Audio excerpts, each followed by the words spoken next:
মসজিদ করার পূর্ণ অধিকার হুমায়ুন কবিরের আছে।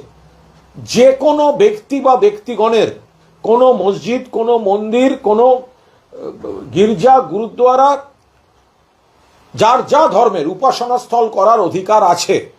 আমরা পরিষ্কার দেখেছি কিছু লোক, কিছু মানুষ তারা অর্থ সাহায্য করছেন। হুমায়ুন কবিরের রাজনৈতিক দ্বিচারিতার, মানে এক সময় বিজেপির প্রার্থী হয়ে সেদিনকে বাবরি মসজিদ ধ্বংসের কথা মনে পড়লো না, আজকে এসে বাবরি মসজিদ তৈরি, আমরা এই অংশের প্রশ্ন তুলছি। কিন্তু হুমায়ুন কবির একটি মসজিদ তৈরি করছেন, আমি কোনো প্রশ্ন তোলার কোনো প্রশ্নই ওঠে না। এবার এই যে বিজেপি নেতারা এই যে কথাগুলো বলছেন, টাকা বিদেশ থেকে আসছে, সুকান্তবাবু বলছেন, শ্রমিক ভট্টাচার্য বলছেন অমুকের টাকা। কোনো ধর্মস্থান তৈরি করতে আপনার কাছে যদি নির্দিষ্ট কোনো অনিয়মের প্রমাণ থাকে আপনি দিন।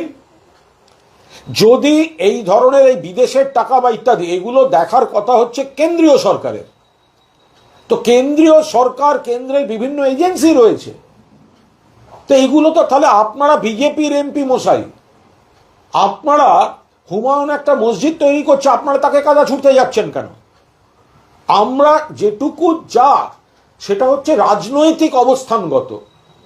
হুমায়ুন যদি মসজিদ তৈরি করেন, সেখানে যদি কিছু মানুষ সাহায্য করেন, আপনার হাতে যতক্ষণ না নির্দিষ্ট প্রমাণ আসছে আপনি অপমানজনক কথা বলবেন কেন? আর যদি আপনার হাতে প্রমাণ থাকে, আপনাদের সরকার কেন্দ্রে রয়েছে সবকটা এজেন্সি, এইগুলো দেখার এজেন্সিগুলো আপনার যদি কিছু মনে হয় আপনি সেই এজেন্সিগুলোকে চিঠি লিখুন।